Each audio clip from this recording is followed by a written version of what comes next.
ప్రభువునందు ప్రియ దేవుని బిడ్డలారా, పరిశుద్ధ బైబిల్ గ్రంథంలో 66 పుస్తకాలున్నాయి. 66 పుస్తకాల్లో 40 మంది రచయితలున్నారు. 1600 సంవత్సరాలు వ్రాయబడింది పరిశుద్ధ బైబిల్ గ్రంథం. ప్రధానంగా క్రొత్త నిబంధనలో 27 పుస్తకాలున్నాయి. వాటిలో 13 పుస్తకాలు పరిశుద్ధుడైన పౌలు రాసినవే. వాటిలో పరిశుద్ధుడైన పౌలు రాసిన 13 పత్రికలలో 6వ పత్రిక అయినప్పటికీ అన్యజనులకైన మొదటి పత్రికగా దీనిని మనం చూస్తాం. రోమా పట్టణంలో ఉన్నటువంటి క్రైస్తవ సంఘానికి ఎందుకు విశ్వసించాలి, ఏమి విశ్వసించాలి, ఎలా విశ్వసించాలి అనే అంశాలతో పాటు ఒక క్రైస్తవుడు ఎట్లా ప్రవర్తించాలి అనే అంశాలు ప్రధానంగా ఇందులో రాస్తూ వచ్చాడు. 16 అధ్యాయాలు కలిగిన ఈ పుస్తకంలో 11 అధ్యాయాల వరకు ఏమి నమ్మాలి, సువార్తను ఎట్లా నమ్మగలుగుతాం, దేవుని యొక్క సార్వభౌమిక అధికారం చొప్పున ఇవ్వబడిన సువార్త పాపము నుండి ఏ విధంగా మానవులను విమోచిస్తుంది, యూదుల భవిష్యత్తును, యూదుల వర్తమానాన్ని పౌలు ఆనాడు తెలియచేశాడు. డిస్పెన్సేషనల్ ప్లాన్ ఆఫ్ గాడ్, దేవుని యొక్క అద్భుత ముందస్తు ప్రణాళికలోని భాగాలను ఈ 11 అధ్యాయాల్లో మనం చూడగలుగుతాం. Judgement of God about the sin, పాపమును గుర్చిన తీర్పు ఏ విధంగా ఉందో పౌలు ఇందులో తెలియచేశాడు.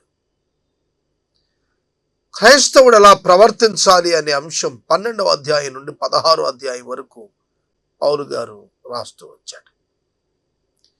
క్రీస్తు శకం 57వ సంవత్సరం ఈ పత్రికను పరిశుద్ధుడైన పౌలు తన 3వ మిషనరీ ప్రయాణంలో కొరింథీలో ఉండగా వ్రాశాడని అభిప్రాయపడుతున్నారు. 2 సంవత్సరాలు అతడు ఇంట ఉండగా కైసరియా ప్రాంతంలో అతడు ఉన్నప్పుడు, ఆ తదుపరి కాలంలో అతడు స్పెయిన్ ద్వారా తన ప్రయాణాన్ని కొనసాగించాలనే ఉద్దేశంతో ఉన్నప్పుడు అపోస్తలుల కార్యాలు 15వ అధ్యాయం ఆధారంగా కొరింథు నుండి పౌలు ఈ లేఖ రాశాడని అనేకులు భావిస్తారు. రోమా పత్రిక చాలా గొప్ప వేదాంత పత్రిక. సువార్త యొక్క మూలాలు, ఆధారాలు, దేవుని గుణలక్షణాల యొక్క పరిపూర్ణ నెరవేర్పు, దేవుడు రక్షణ ఎట్లు ఇస్తూ వచ్చాడు తదితర అంశాలతో రోమా పత్రిక వ్రాయబడటం ఆశ్చర్యం. పౌలు గారు రోమా పత్రిక వ్రాసే నాటికి రోమా సంఘాన్ని తాను కనులతో చూడలేదు. తాను రోమా పట్టణానికి వెళ్ళటానికి నిరీక్షిస్తున్నానని అతడు రాసుకున్నాడు. అయితే సంకెళ్ల మధ్యన పౌలు గారు రోమా పట్టణానికి వెళ్ళాడు. ఫీబేకు ఈ ఉత్తరాన్ని ఇచ్చి పంపించినట్టుగా కొరింథు నుండి, ఎఫెసు నుండి అని భావించటం జరుగుతుంది. కనుక ఈ రోమా పట్టణంలో ఉన్నటువంటి క్రైస్తవ సమాజం చెదిరిపోయిన క్రైస్తవ బిడ్డల చేత ఏర్పరచబడినటువంటి సంఘంగా మనకు కనిపిస్తుంది. ఈ అద్భుతమైనటువంటి పత్రికను మనం ధ్యానం చేయబోతున్నాం. ఈ పత్రిక బైబిల్ గ్రంథంలో మనం చూస్తున్నప్పుడు 45వ పుస్తకం. దీనిలో 16 అధ్యాయాలు, 433 వచనాలు, 9447 పదములు, 87 ప్రశ్నలు మరియు 388 ప్రవచనాలు, హిస్టరీ ఆఫ్ వర్సెస్, చరిత్రను ఉటంకిస్తూ రాసినటువంటి అనేకమైన మాటలు ఇందులో మనకు కనిపిస్తాయి. 16 ప్రవచనాలు ఇంకా నెరవేరాల్సినవి ఇందులో రాశాడు. కనుక సౌలుగా ఉండి సంఘాన్ని హింసిస్తూ తిరుగులాడుతున్న దినాల్లో ప్రభువు చేత దర్శించబడి పౌలుగా మారినటువంటి ఈ గొప్ప అపోస్తలుడు, రోమా పౌరసత్వం కలిగినటువంటి మహానాయకుడు, సన్హెద్రిన్ సభ యొక్క సభ్యుడు అయినటువంటి పౌలు ఈ యొక్క అద్భుతమైనటువంటి పత్రికను రాయించాడు. కనుక ఈ పత్రిక యొక్క ధ్యానాలు మనం ధ్యానం చేస్తుండగా క్రైస్తవులు విశ్వాసములో బలపడటానికి, క్రీస్తుని ఇంకా ఎరుగని సమాజం క్రీస్తు యొక్క ఆవశ్యకతను, క్రీస్తు ద్వారా దేవునితో సమాధానం ఎట్లా పొందాలో తెలుసుకోవాలని నేను కోరుతున్నాను. మొదటి అధ్యాయపు వచన ధ్యానము మనం ప్రారంభం చేసుకుందాం. దయచేసి మీ పరిశుద్ధ బైబిల్ గ్రంథాన్ని తెరిచి అపోస్తలుడైన పౌలు రోమీయులకు రాసినటువంటి లేఖ మొదటి అధ్యాయం మొదటి వచనం నుండి వాక్యాన్ని గమనించుమని ప్రేమతో నేను మనవి చేస్తున్నాను. యేసుక్రీస్తు దాసుడును అపోస్తలుడుగా ఉండుటకు పిలువబడిన వాడును దేవుని సువార్త నిమిత్తము ప్రత్యేకించబడిన వాడును అయిన పౌలు రోమాలో ఉన్న దేవుని ప్రియులకందరికి అనగా పరిశుద్ధులుగా ఉండుటకు పిలువబడిన వారందరికీ శుభమని చెప్పి వ్రాయినది. పౌలు గారు తనను తాను పరిచయం చేసుకుంటున్న విధానం మీరు చూస్తే, యేసుక్రీస్తు దాసుడను, తన introduction the servant of Jesus Christ. Servant అనే పదం డూలోస్, ఒక దాసుడు, పూర్ణముగా అమ్మబడినవాడు, హక్కులు లేని ఒక సేవకుడు అనే పదం వాడబడింది. యేసుక్రీస్తుకు దాసుడును అన్నప్పుడు no private life for me అనే అర్థాన్ని ఇస్తాను. నాకు వేరొక జీవితం లేదు, ఉన్న జీవితం ఆ దాస్యమే. యేసుక్రీస్తు ప్రభువుకు దాసుడిగా 24 గంటల సమయం వెచ్చించటమే నా భాగ్యము అనేది తన యొక్క మొట్టమొదటి మాటలో పౌలు జ్ఞాపకం చేస్తున్నాడు. ప్రభుత్వ ఉద్యోగులు 8 గంటలు పనిచేస్తారు కార్యాలయంలో. కాబట్టి ఎమర్జెన్సీ సర్వీసెస్ ఉన్నవారు సైతం షిఫ్ట్స్ తీసుకోవాల్సిందే. లీవులు ఉంటాయి, హాలిడేస్ ఉంటాయి. కానీ యేసుక్రీస్తు దాసుడును అన్నప్పుడు ఇవేమీ లేవు. తాను ఎటువంటి దాసుడో డూలోస్ అనేటువంటి పదం వాడటం ద్వారా పౌలు వ్యక్తపరిచాడు. రోమా సంఘానికి తన యొక్క ఐడెంటిటీ, తాను ఎవరు అనేది చెప్పటానికి ఒక దాసునిగా పరిచయం చేసుకుంటున్నాడు. రోమాలో ఉన్న విశ్వాసులు సైతం పౌలు గారు ఎప్పుడు వస్తాడా అని చెప్పి ఎదురు చూస్తున్నారు. కనుక వారికి ఫీబే చేత వ్రాయించి పంపించినటువంటి లేఖ ఇది. యేసుక్రీస్తు దాసుడు అపోస్తలుడుగా ఉండుటకు పిలువబడినవాడు, కాల్డ్ ఫర్ అపోస్టల్షిప్. అపోస్తలుడు అనే మాటకు అర్థం పంపబడినవాడు. ప్రభువైన యేసుక్రీస్తు వారి చేత స్వయంగా పంపబడినటువంటి వారు అపోస్తలులుగా పిలువబడ్డారు. పౌలు ప్రభువు చేత పిలువబడ్డాడు, పంపించబడ్డాడు. అందుకే ప్రభువు చేత అపోస్తలుడుగా ఉండటానికి పిలువబడ్డాడని రాస్తున్నాడు. Called for apostleship, called for servanthood. Yesu ప్రభువును సేవించుటకును పరిచర్య చేయుటకును, యేసుక్రీస్తు ప్రభువు వారిని గూర్చి ప్రకటించుటకు ఆయన చేత స్వయంగా పంపబడిన వాడును అయిన పౌలు దేవుని సువార్త నిమిత్తం ప్రత్యేకించబడ్డాడు. Set apart for the evangelization. దేవుని సువార్త నిమిత్తం ప్రత్యేకించబడినవాడు. నేను ఈ విషయాన్ని నా వ్యక్తిగత జీవితంలో ఎప్పుడు ఆపాదించుకుంటాను. I'm for evangelism. నేను సువార్త పని కొరకే అనే భావం నా జీవితంలో నరనరాలా ఉంది. అందుకే నేను ఎన్నడూ ఇతర పరిచర్యలు మీద, ఒక చర్చి నడపటంలో కానీ, లేకపోతే ఇతర సంఘాల మీద ఆధిపత్యాలు కానీ, లేదంటే సోషల్ వర్క్ పైన కానీ ఎన్నడూ నా దృష్టిని కేంద్రీకరించలేదు. సువార్త ప్రకటన నిమిత్తమే ప్రత్యేకించబడ్డా. A call for evangelization, set apart for evangelization. ఈ దినం ఇది చాలా ప్రత్యేకమైనటువంటి స్థితి. దేవుని సువార్త ప్రకటించడం కొరకే ప్రత్యేకించబడటం. చూడండి, కొన్ని వస్తువులు కొన్ని పర్పసెస్ కొరకు వాడుతూ ఉంటాం, వాటి కొరకే వాడుతూ ఉంటారు. అలాగున పౌలు అనే పాత్ర ఉంది అంటే అది దేని కొరకంటే సువార్త ప్రకటన కొరకు వాడబడటానికి, మరి దేని కొరకు కాదు. భక్త సింగ్ గారు సువార్త పని చేస్తున్న కాలంలో ఆయన ప్రార్థన చేశారట, ప్రభువా నాకు ఈ స్వస్థతలు అనేకమైనవి ప్రజల్లో జరుగుతున్నాయి, అది ఒక వరంగా భావించి ప్రజలు నా దగ్గరకు వస్తున్నారు తప్ప యేసుక్రీస్తు ప్రభువు వారి వలన పాపక్షమాపణ కలుగుతుందని రావటం లేదు.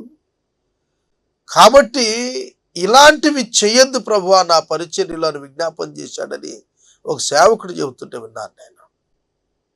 ప్రియమైన దేవుని బిడ్డలారా, సువార్త ultimate need for human soul. మానవునికి కావలసిన ప్రధాన ప్రాథమిక అవసరత రక్షణ. స్వస్థత, శారీరక స్వస్థత సెకండరీ ఇష్యూ.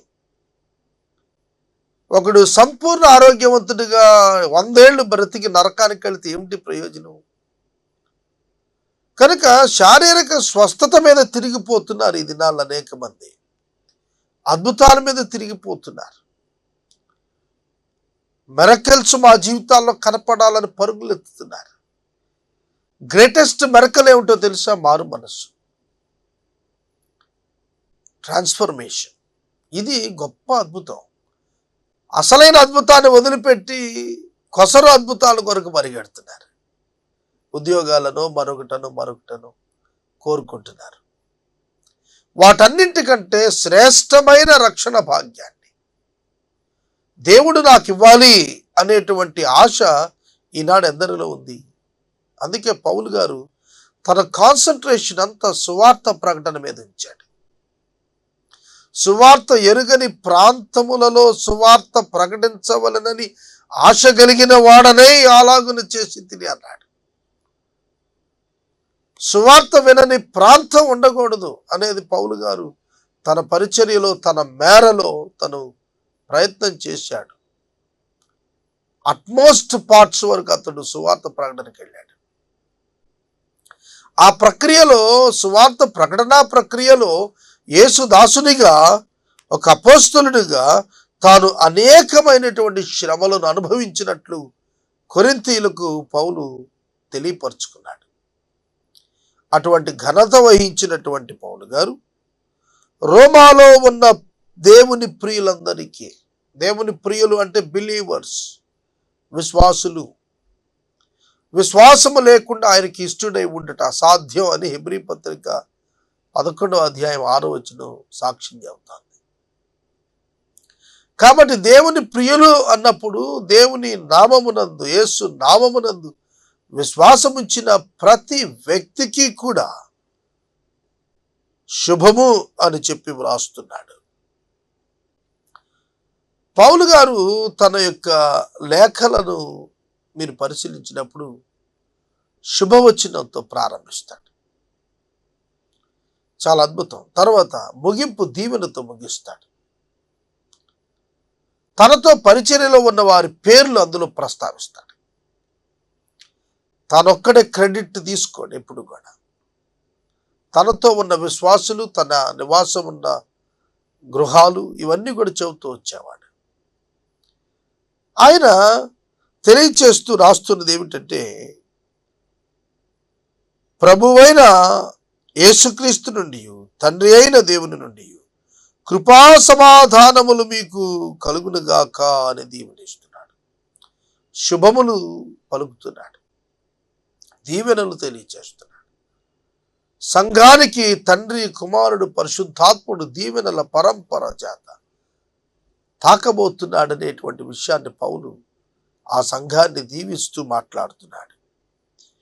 దేవుడు తన కుమారుడును మన ప్రభువును అయిన యేసుక్రీస్తు విషయమైన ఆ సువార్తను పరిశుద్ధ లేఖనముల యందు తన ప్రవక్తల ద్వారా ముందు వాగ్దానము చేసెను. సువార్తను గుర్చిన వాగ్దానం పాత నిబంధన గ్రంథంలో ప్రవక్తల ద్వారా దేవుడు ఇచ్చాడు. ఇది పౌలు గారు రోమాలో ఉన్న క్రైస్తవులకు రాస్తున్న మొట్టమొదటి మాట. ఏమని నమ్మాలి అనే దానికి మొదటి 11 అధ్యాయాలు కూడా పౌలు అద్భుతమైన వర్ణనలు ఇచ్చాడు. వాటిలో ప్రధానంగా మొట్టమొదటి మాటలోనే అంటున్నాడు, దేవుడు తన కుమారుడును మన ప్రభువును అయిన యేసుక్రీస్తు విషయమైన ఆ సువార్తను పరిశుద్ధ లేఖనాల యందు తన ప్రవక్తల ద్వారా ముందు వాగ్దానం చేశాడు. చూడండి, ప్రతి మాట చాలా బరువైన మాట, విలువైన మాట. సువార్తను పరిశుద్ధ లేఖనాల యందు ప్రవక్తల ద్వారా వాగ్దానం. ఆ వాగ్దానం అబ్రహామునకు దేవుడు చేశాడు. అక్కడి నుండి తదుపరి ఇస్సాకునకు చేశాడు, యాకోబుకు చేశాడు, మోషే ద్వారా చేశాడు, దావీదు గారి ద్వారా చేశాడు, యెషయా ద్వారా ఇచ్చాడు వాగ్దానాలు. ఇవన్నీ యేసుక్రీస్తు ప్రభువు వారి ద్వారా, ఆ సువార్త ద్వారా రక్షించబడతారు మానవులు అనేటువంటి విషయాన్ని లేఖనాల యందు దేవుడు ముందస్తుగానే ఉంచి తెలియపరిచాడు. అది ఆయన వాగ్దానమే అంటున్నాడు పౌలు గారు. అవునండి, యేసుక్రీస్తు ప్రభువు జననాన్ని గురించి యెషయా భక్తుడు చెబితే, జనన స్థలాన్ని గురించి మీకా భక్తుడు చెప్పాడు. ఆయన శిలువను గురించి దావీదు గారు చెప్పాడు. ఆయన శిలువ మరణాన్ని గురించి యెషయా గారు చెప్పాడు. ఆయన యెరూషలేము ప్రయాణం, ఆయన ప్రవేశం గురించి జకరియా చెప్పాడు. యేసుక్రీస్తు ప్రభువు వారు నరావతారిగా రాబోతున్నారని ఆయన మాట వినాలని మోషే భక్తుడు చెప్పాడు. నీ సంతానం ద్వారా భూలోకం ఆశీర్వదించబడుతుందని అబ్రహాముతో దేవుడు స్వయంగా చెప్పాడు. ఆ సంతానం యేసుక్రీస్తు ప్రభువే అని గలతీయులకు పౌలు నొక్కి వక్కాడించాడు. కాబట్టి వాక్యం వింటున్నటువంటి మనం నేర్చుకోవాల్సింది ఏమిటనగా, ఇదేదో క్రొత్త విషయం కాదు, ఎవరో చెప్పిన క్రొత్త నూతన అంశం కాదు. ఇది పాత నిబంధన గ్రంథంలో ప్రవక్తలు మొదలుకొని వారి వారి తరాలలో దేవుని యొక్క ఆత్మచేత ప్రేరేపించబడిన వారే ఆ సువార్తను వాగ్దానం చేసుకుంటూ వచ్చారు. ఆ సువార్తే యేసుక్రీస్తు ప్రభు, నరావతారిగా వచ్చిన ప్రభు అనేది తెలియజేస్తున్నాడు. యేసుక్రీస్తు శరీరమును బట్టి దావీదు సంతానముగాను, మృతులలో నుండి పునరుద్ధానుడైనందున పరిశుద్ధమైన ఆత్మను బట్టి దేవుని కుమారుడుగాను ప్రభావముతో నిరూపించబడెను. పరిశుద్ధ లేఖనాల్లో యేసు దావీదు యొక్క కుమారుడిగా వర్ణించబడ్డాడు. అది శరీరమును బట్టి యోధా గోత్రంలో పుట్టడం వలన, దావీదు వంశములో పుట్టడం వలన, శరీర ప్రకారంగాను ఆయన మరణమును జయించి తిరిగి లెగటం ద్వారా, పునరుద్ధానం ద్వారాను కూడా యేసుక్రీస్తు ప్రభువు దేవుని కుమారుడు అని మహాప్రభావంతో నిరూపణ అయింది. పాత నిబంధన లేఖనాల యొక్క నెరవేర్పు యోసేపు మరియల ఇంట యేసు ప్రభు వారి యొక్క జననం. అలాగే ప్రజలందరి ఎదుట యేసుక్రీస్తు వారి శిలువ మరియు అదే విధంగా ఆయన మరణ పునరుత్థానాలను ఆధారంగా చేసుకొని ఆయన ఈ లోకమునకు రానయ్యున్నటువంటి రక్షకుడని అర్థం చేసుకోవటానికి గొప్ప రుజువుగా ఉంటుందన్నాడు. నిరూపించబడింది. ఈ నామము నిమిత్తం సమస్త జనులు విశ్వాసములకు విధేయులయ్యేటట్లు ఈయన ద్వారా మేము కృపను అపోస్తలత్వమును పొందితిమి. సమస్త జనులు విశ్వాసానికి విధేయులు కావాలి. అలా అవటం కొరకే దేవుడు మాకు కృపనిచ్చాడు, అపోస్తలత్వాన్ని ఇచ్చాడు. సువార్తను మా చేత ఉంచి లోకానికి ప్రకటింపజేస్తున్నాడు. మేము నిజంగా కృప పొందాము. కృప మాత్రమే కాదు, అపోస్తలత్వాన్ని స్వయంగా ఆయన చేతుల్లో నుండి మేము పొందుకున్నాం. ఇది పౌలు గారు రోమీయులకు రాస్తున్నాడు. ఆథర్ యొక్క అథెంటిసిటీ, ఆయన రచయితగా తన యొక్క అధికారాన్ని గురించి మాట్లాడుతున్నాడు. తానెవరో, తను ఎక్కడి నుండి పిలువబడ్డాడో, ఎవరి చేత పిలువబడ్డాడో, ఏ విధంగా తాను అధికారం అనుగ్రహించబడ్డాడో, అపోస్తలత్వం కృపచేత ఎట్లా అనుగ్రహించబడిందో పౌలు రోమీయులకు తెలియచేస్తూ, సమస్త జనులు యేసుక్రీస్తు నామము నిమిత్తం విశ్వాసమునకు విధేయులు కావాలి. మీరును వారిలో ఉన్నవారే యేసుక్రీస్తు వారుగా ఉండుటకు పిలువబడి ఉన్నారు. They were called by God. యేసుక్రీస్తు వారుగా ఉండుటకు పిలువబడ్డారు. అంటే ప్రభువు యొక్క ప్రజలుగా ఉండటానికి పిలువబడ్డారు. క్రైస్తవునిగా ఉండుట కొరకు మీరు పిలువబడ్డారు అనే సత్యం రోమీయులకు తెలియచేస్తున్నాడు. రోమాలో ఉన్నటువంటి పరిశుద్ధులు, దేవుని ప్రియులందరికీ కూడా పౌలు లేఖ రాస్తున్నప్పుడు, మీరు యేసుక్రీస్తు ప్రభువు యొక్క సొత్తు, ఆయన వారు, ఆయన ప్రజలు. 100వ సంకీర్తనలో కీర్తనకారుడు చెప్తాడు, మనం ఆయన ప్రజలము, ఆయన మేపు గొర్రెలము అన్నాడు. ఆయన మన కాపరి అంటున్నాడు. కాబట్టి యేసుక్రీస్తు ప్రభువు వారిని కాపరిగా, యేసుక్రీస్తు ప్రభువు వారిని యజమానుడిగా కలిగి ఉండటం కొరకు పిలువబడ్డారు రోమా యొక్క భక్తులు, రోమాలో ఉన్నటువంటి విశ్వాసులు. పౌలు చెబుతున్నటువంటి మాటలు ఈ 7 వచనాల్లో మీరు చూసినట్లయితే, తానెవరో చెప్పుకుంటున్నాడు మరియు వారెవరో కూడా వారికి తెలియచేస్తున్నాడు. తానెవరో చెప్పుకోవటం విశేషం కాదు, కానీ వారు ఎవరో వారికి చెప్పటం ఒక నూతన కోణం.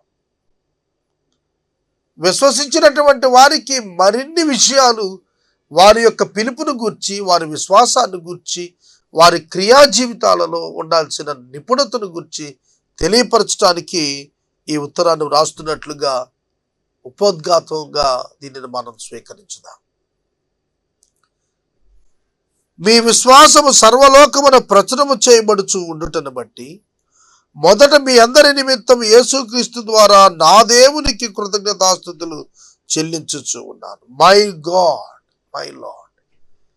Personal relationship through Jesus Christ. యేసుక్రీస్తు ప్రభువు వారి ద్వారా వ్యక్తిగత సంబంధాన్ని దేవునితో కలిగి ఉన్నట్లుగా పౌలు భక్తుడు మాట్లాడుతున్నారు. 8వ వచనం నుండి వాక్యాన్ని గమనించండి, చదువుకుందాం.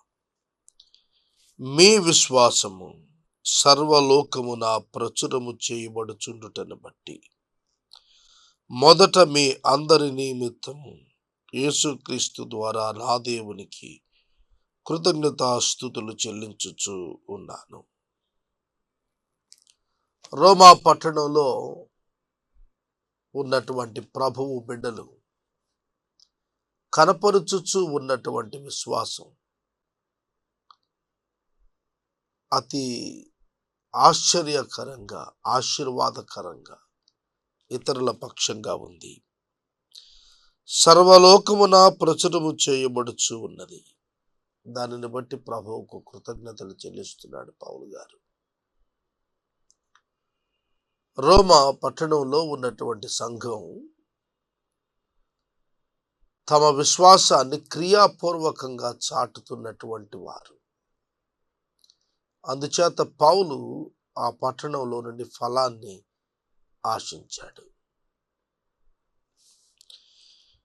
ఇప్పుడేలాగైనను ఆటంకము లేకుండా మీ యొద్దకు వచ్చుటకు దేవుని చిత్తము వలన నాకు వీలు కలుగునేమో అని నా ప్రార్థనల యందు ఎల్లప్పుడూ ఆయనను బ్రతిమాలుకొనుచు మిమ్మును గూర్చి ఎడతెగక జ్ఞాపకం చేసుకొనుచున్నాను.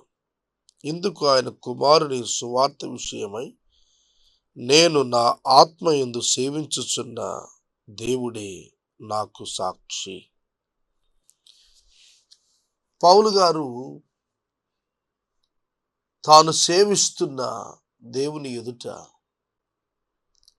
తాను సాక్షిగా మాట్లాడుతున్నాడు. రోమా సంఘంలో ఉన్నవారు వారిని కలుసుకోవటానికి గాను ఏ విధమైన ఆటంకాలు లేకుండా వారిని కలుసుకోవటానికి దేవుని చిత్తం కొరకు వీలు కలుగుతుందేమో అని ప్రార్థనల్లో జ్ఞాపకం చేసుకుంటూ దేవుని బ్రతిమాలుకొనుచు వారిని గూర్చి ఎల్లవేళలా మనవి చేసుకుంటూ ఉన్నట్లు సాక్ష్యం చెబుతున్నాడు. సేవకుడు సంఘం యొక్క అనుబంధం, సేవకుడు సంఘం మధ్య ఉన్న ఆత్మీయత ఇక్కడ కనిపిస్తుంది. సంఘం పిల్లలు వంటి వారు, సేవకుడు తండ్రి వంటి వాడు. సంఘం యొక్క ప్రయోజకత్వాన్ని సేవకుడిగా పౌలు గుర్తించినప్పుడు వారి నిమిత్తం నిత్యం జ్ఞాపకం చేసుకుంటూ వారిని కలుసుకోవాలని ప్రభువును ప్రార్థన చేస్తూ వచ్చాడు. సోదరుడా, సోదరి, సంఘం పట్ల ఒక సేవకుడిగా ఎటువంటి తాత్పర్యం, ఎటువంటి ఉద్దేశం కలిగి ఉంటున్నాం మనం? వారి నిమిత్తం ప్రార్థనల్లో నిత్యం జ్ఞాపకం చేసుకునే అనుభవం ఉంటుందా? పౌలు గారి పరిచర్య అందుకే ఫలించింది. మీరు స్థిరపడవలనని, అనగా మీకును నాకును కలిగి ఉన్న విశ్వాసం చేత, అనగా మనము ఒకరి విశ్వాసము చేత ఒకరము ఆదరణ పొందవలనని, ఆత్మ సంబంధమైన కృపావరం ఏదైనాను మీకు ఇచ్చుటకు మిమ్మును చూడవలనని మిగుల అపేక్షించు ఉన్నాను. పౌలు గారు లేఖను రాసేప్పటికీ రోమా పట్టణాన్ని చూడలేదు, రోమా సంఘాన్ని చూడలేదు. అందుకే రాస్తున్నాడు, మిమ్మల్ని చూడాలని అపేక్షిస్తున్నాను, ఆత్మ సంబంధమైన కృపావరం ఏదైనా మీకు ఇవ్వాలని నేను ఎదురు చూస్తున్నాను. ఆత్మ సంబంధమైన కృపావరాలు దేవుని యొక్క ఆత్మచేత అనుగ్రహించబడిన వరములు పరిశుద్ధాత్మ అభిషేకం ద్వారా వారికి కలిగేటట్లుగా వారికి విశ్వాసములో వృద్ధి మరియు దేవుని కృపావరాలను ఎలా అభ్యాసం చేసుకోవాలో వారికి నేర్పటానికి పౌలు భక్తుడు వారిని దర్శించాలనుకున్నాడు. మీరు స్థిరపడాలని అనే పదం అండర్లైన్ చేయండి. విశ్వాసులు స్థిరపడాలి, విశ్వాసంలో స్థిరపడాలి, ఆత్మీయ జీవితాల్లో స్థిరపడాలి. మీరు స్థిరపడవలనని, అనగా మీకు నాకు కలిగి ఉన్న విశ్వాసం చేత మనం ఒకరినొకరు ఆదరించుకోవాలని, కృపావరాలు మీకు దొరకాలని, విశ్వాసములో స్థిరపడటంలో భాగంగా ఒకరినొకరు ఆదరించుకోవటం తెలియజేస్తున్నాడు. విశ్వాసములో స్థిరులైనటువంటి వారు ఇతరులను ఆదరిస్తారు, దేవుని కృపావరాలను అభ్యాసం చేసుకుంటారు. సహోదరులారా, నేను ఇతరులైన అన్యజనులలో ఫలము పొందినట్లు మీలో కూడా ఫలమేదైనను పొందవలెనని అనేక పర్యాయములు మీ యొద్దకు రానుద్దేశించి తిని, గాని ఇది వరకు ఆటంకపరచబడి తిని. ఇది మీకు తెలియకుండుట నాకు ఇష్టము లేదు. పౌలు భక్తుడు అన్యజనులలో నుండి ఫలం పొందాడు. రోమా పట్టణంలో కూడా ఫలాన్ని పొందాలనుకుంటున్నాడు. పౌలు పొందినటువంటి ఫలం ఏమిటి? ఆర్థిక లబ్ధ, లేక ప్రభువు ఎదుట నూతన ఆత్మల సంపాదన?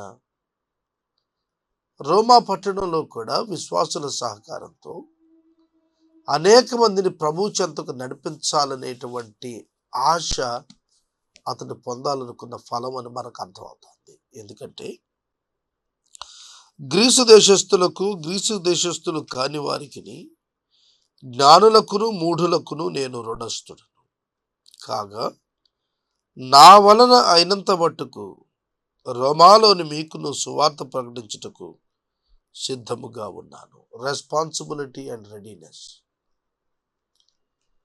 నేను సిద్ధముగా ఉన్నాను అంటున్నాడు. రెడీనెస్. నేను రుణస్థుడను. రెస్పాన్సిబిలిటీ. ప్రియమైన దేవుని బిడ్డలారా, గ్రీసు దేశస్థులు కాని వారికి, జ్ఞానులకును మూఢులకును అంటే అన్ఇంటెలిజెన్స్, సరైనటువంటి జ్ఞానం లేని వారికి, సరైన విద్యాభ్యాసం లేని వారికి, జ్ఞానులకు జ్ఞానం లేని వారికి అని అర్థం అన్నమాట. వారికి సువార్త ప్రకటించడానికి పౌలు గారు సిద్ధంగా ఉన్నాడు. నా వలన అయినంత మట్టుకు. ఈ మాట అండర్లైన్ చేసుకోండి. నా వలన అయినంత మట్టుకు సువార్త ప్రకటించడానికి సిద్ధంగా ఉన్నాను. నేను రుణస్థుడను అంటున్నాడు. నేను రుణస్థుడను అనే పదం ఎందుకు వాడుతున్నాడు? It is my responsibility to preach the gospel to the people. దేవుడు సువార్త ప్రకటన నాకు ఇచ్చిన భాగ్యం కనుక దానిని నెరవేర్చి నేను దేవునికి ఒక ఫలంగా వారిని అప్పగించాలి. రోమాపత్రికలో చివరి అధ్యాయంలోకి వెళ్ళేటప్పటికి చెబుతాడు, అన్యజనులనే ఫలం ప్రీతికరమైన అర్పణగా పరిశుద్ధాత్ముని చేత శుద్ధి చేయబడినదిగా దేవునికి ఇవ్వటం చాలా ఇష్టకరమైనటువంటి క్రియగా పౌలు గారు చెప్పుకున్నాడు. అన్యజనులు అను అర్పణ, అదే అతడు పొందాలనుకునే ఫలం. అనేక చోట్ల ఇలాంటి ఫలాన్ని పౌలు పొందాడు సువార్త ప్రకటన ద్వారా. ప్రభు రాజ్యానికి అనేక మంది అన్యజనులను వారసులనుగా చేయాలనే ప్రక్రియలో నేను రుణస్థుడును. It is my responsibility and my obligation. సువార్త ప్రకటన చేసేటువంటి వ్యక్తి అది తన బాధ్యతగా భావిస్తాడు. వారు సువార్త వినటం వారికి అవసరం అని మనం అనుకుంటాం. కానీ మత్తయి సువార్త 28వ అధ్యాయం చివరిలో ప్రభువు ఆజ్ఞ ఇచ్చాడు, మీరు సువార్త ప్రకటించండి అని. కనుక సువార్త ప్రకటన చేయటం సువార్థికుని బాధ్యత. ఇది సువార్థికునికి ఇవ్వబడిన ఆజ్ఞ. కనుక సువార్త ప్రకటన ఎవరికి అవసరం అంటే సువార్థికుడికి అవసరం. ఎందుకంటే దేవుడిచ్చిన బాధ్యత కనుక అతడు నేను రుణస్థుడను అనే పదం వాడుతున్నాడు. వారికి రుణం తీర్చుకోవటం ఏమిటి అనగా సువార్త ప్రకటించటమే. కనుక నేను సిద్ధంగానే ఉన్నాను అన్నాడు. సువార్తను గురించి నేను సిగ్గుపడు వాడను కాను. ఏలయనగా నమ్ము ప్రతివానికి, మొదట యూదునికిని గ్రీసు దేశస్థునికి కూడా రక్షణ కలుగు చేయుటకు సువార్త దేవుని శక్తి అయి ఉన్నది. సువార్తను గురించి నేను సిగ్గుపడువాడను కాను.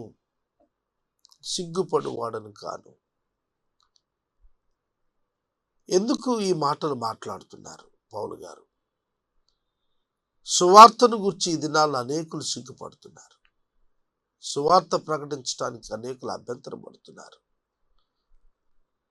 సువార్త ప్రకటించడం గొప్ప భాగ్యం, ఘనత అని ఎందుకు ఎంచుకోలేకపోతున్నాం మనం? ఆ సువార్త అంటే ఏంటో తెలియకే. అన్యజనులకు, గ్రీసు దేశస్థులకు, సమస్తమైన వారికి రక్షణ కలుగు చేయుటకు అది దేవుని శక్తి. దేవుని శక్తి అనే పదం డునామిస్ అనే గ్రీక్ పదం వాడాడు. దానిలో నుండి డైనమైట్ అనే పదం వచ్చింది. బండలను బ్రద్దలు కొట్టేటువంటి శక్తి కలిగింది డైనమైట్. కఠిన హృదయాలను బ్రద్దలు కొట్టి మెత్తని హృదయాలుగా చేయగలిగినది యేసు సువార్త. యేసయ్య యొక్క సువార్త మనుషులకు రక్షణ కలుగు చేయటం కొరకైన దేవుని శక్తి. God's power revealed in gospel. దేవుని శక్తి సువార్తలో బయటపడింది. ఈ రాత్రికాలం వాక్యం వింటున్న సహోదరుడా, సహోదరి, అట్టి శక్తివంతమైన సువార్తను ప్రకటిస్తున్న నీవు ఎంతో ధన్యుడవు. అట్టి శక్తివంతమైన సువార్తను ప్రకటించవలసిన అవసరత విశ్వాసులమైన మనందరి మీద మోపబడి ఉంది. ఎందుకనగా నీతిమంతుడు విశ్వాసము మూలముగా జీవించును అని వ్రాయబడిన ప్రకారం విశ్వాస మూలముగా అంతకంతకు విశ్వాసం కలుగునట్లు దేవుని నీతి దాని యందు బయలుపడుచు ఉన్నది. దేవుని శక్తి మాత్రమే కాదు, దేవుని నీతి కూడా ఆ సువార్తలో బయలుపడింది. సువార్త యేసుక్రీస్తే. సువార్త దేవుని నీతిని బయలుపరిచింది. దేవుని గుణలక్షణాలు ఉన్నాయి చూచారు, అవి నెరవేర్చబడి ఆయన నీతి బయలుపడింది. ఆయన శరీరధారి అవటం వలన, ఆయన శిలువపై మరణించటం వలన, ఆ అద్భుత శిలువ కార్యం వలన యేసుక్రీస్తు ప్రభువారు శిలువలో పలికిన మాటలను మనం చూస్తే దేవుని నీతి బయలుపరచబడింది. ఆదాము పాపము చేసి దేనినైతే పోగొట్టుకున్నాడు, ఒంటరి వాడయ్యాడు, అలాగుననే ప్రభువైన యేసుక్రీస్తు ప్రభువారు ఏ పాపము చేయకుండానే పరిశుద్ధుడిగా ఉండి ఒంటరిగా చేయబడిన వాడై ఆదాము భరించాల్సిన పాపశిక్షను భరించిన వాడై, ఆదాము చేయలేకపోయిన దానిని యేసు చేసిన వాడై నిలిచి దేవుని యొక్క ప్రేమ, దేవుని యొక్క న్యాయం, దేవుని యొక్క నీతి, దేవుడు మార్పు లేనివాడు అనే సత్యాలు తెలియచేసింది ఈ సువార్త. ప్రభు అయిన యేసుక్రీస్తే సువార్త. కనుక యేసుక్రీస్తు దేవుని యొక్క నీతిని బయలుపరిచాడు. నీతిమంతుడైన దేవుని ఈ లోకానికి కనపరిచిన వాడు ప్రభు అయిన క్రీస్తు వారే. కనుక ఆ సువార్తను గురించి నేను సిగ్గుపడేవాడను కాను. ఆ సువార్త ప్రకటించడం నాకు ప్రియమైన కార్యం అని, ఆ సువార్త ద్వారా ఒక ఫలం అన్యజనులలో నుండి నేను పొంది దేవునికి ఇవ్వాలని ఆశపడుతున్నానని పౌలు గారు రోమీయులకు రాస్తున్నాడు. దుర్నీతి చేత సత్యమును అడ్డగించు మనుషుల యొక్క సమస్త భక్తిహీనత మీదను, దుర్నీతి మీదను దేవుని కోపము పరలోకము నుండి బయలుపరచబడుచు ఉన్నది. 18వ వచనంలో రాసిన మాటలు చూస్తే, దుర్నీతి చేత సత్యమును అడ్డగించు మనుషుల యొక్క సమస్త భక్తిహీనత మీదను. నీతికి వ్యతిరేక పదం దుర్నీతి. దుర్నీతి చేత సత్యాన్ని అడ్డం పరిచేటువంటి వారు మనుషుల యొక్క సమస్త భక్తిహీనత మీదను, దుర్నీతి మీదను దేవుని కోపము పరలోకము నుండి బయలుపరచబడుతోంది. ప్రియమైన దేవుని బిడ్డలారా, సత్యమును దేవుడు బయలుపరిచాడు. ఆ సత్యమును అడ్డగిస్తోంది సమస్తమైనటువంటి భక్తిహీనత. ఆ సత్యమును వ్యతిరేకిస్తోంది సమస్తమైన భక్తిహీనత. సత్యాన్ని అడ్డగిస్తోంది సమస్తమైనటువంటి దుర్నీతి. భక్తిహీనులుగా మనుషులు ఉంటున్నారు. ప్రభు అయిన యేసుక్రీస్తు వారిని విశ్వసించకపోవటానికి కారణం భక్తిహీనత, దుర్నీతి. యోహాను సువార్తలో 3వ అధ్యాయంలో చెప్పాడు ప్రభువు ముందే, వారి క్రియలు చెడ్డవి గనుక వారు వెలుగునొద్దకు రాలేరు. వాస్తవం అండి. వారి క్రియలు చెడ్డవి, వారు భక్తిహీనులు, వారు దుర్నీతి పరులు గనుక సత్యాన్ని వారు అంగీకరించరు. కనుక వారి దుర్నీతి మీద, వారి భక్తిహీనత మీద దేవుని ఉగ్రత పరలోకంలో నుండి కృమ్మరించబట్టం కొరకు సిద్ధంగా ఉంది. ఎందుకనగా దేవుని గురించి తెలియశక్యమైనది ఏదో అది వారి మధ్య విషదమై ఉంది. దేవుడు అది వారికి విషదపరిచెను. దేవుని గురించి తెలియపరచబడేది ఏదైతే ఉందో అది వారికి అనుగ్రహించబడింది. వారి కనుల ఎదుట ప్రత్యక్షమయ్యాడు. ఆయనే ప్రభువైన యేసుక్రీస్తు. కనుక సత్యమును నమ్మాలి. ఆయనే సత్యం. అది నమ్మకుండా భక్తిహీనతతో, దుర్నీతితో ప్రవర్తించినటువంటి వారు ఆయన తృణీకరిస్తారు. వారి మధ్యన విశదీకరించబడినటువంటి సత్యాన్ని వారు నమ్మలేకపోతున్నారు. ఆయన అదృశ్య లక్షణములు అనగా ఆయన నిత్యశక్తియు, దైవత్వమును, జగదుత్పత్తి మొదలుకొని సృష్టించబడిన వస్తువులను ఆలోచించుట వలన తేటపడుచున్నవి గనుక వారు నిరుత్తరులై ఉన్నారు. సృష్టికర్తను గురించి సాక్ష్యం ఇస్తుంది.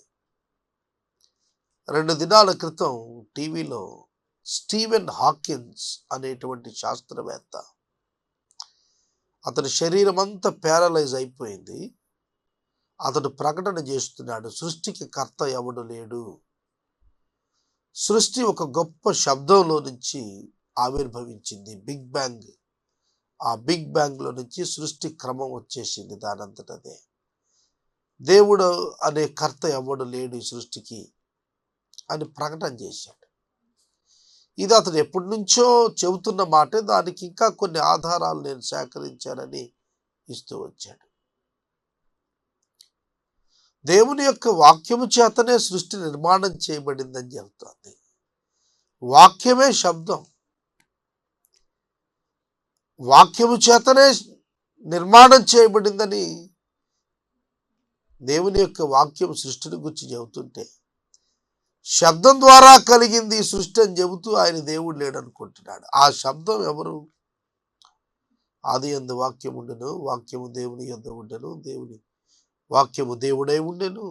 దేవుని యొక్క వాక్యము శబ్దము. కలుగునుగాక అని పలుకగా అది శబ్దమే. కలుగునుగాక అన్నప్పుడు కలిగింది. ఆ శబ్దము వెనక ఉన్నది దేవుడే. కనుక మనం చూస్తూ ఉన్నప్పుడు సృష్టి మీరు చూస్తే ఆ సృష్టికి కర్త ఉన్నాడు, దాన్ని సృజించిన వాడున్నాడు. మహాజ్ఞాని సొలొమోను గారు అన్నాడు, ప్రతిదీ దాని యొక్క పర్పస్ కొరకు, ఉద్దేశం కొరకు దేవుడు నియమించి ఉంచాడు. ఏది వ్యర్థమైన దాన్ని నియమించలేదన్నాడు. ఏది వ్యర్థమైన దానిగా నియమించబడలేదు. అన్నీ కూడా పనికొచ్చేటట్లుగా దేవుడు నియమం చేశాడన్నాడు.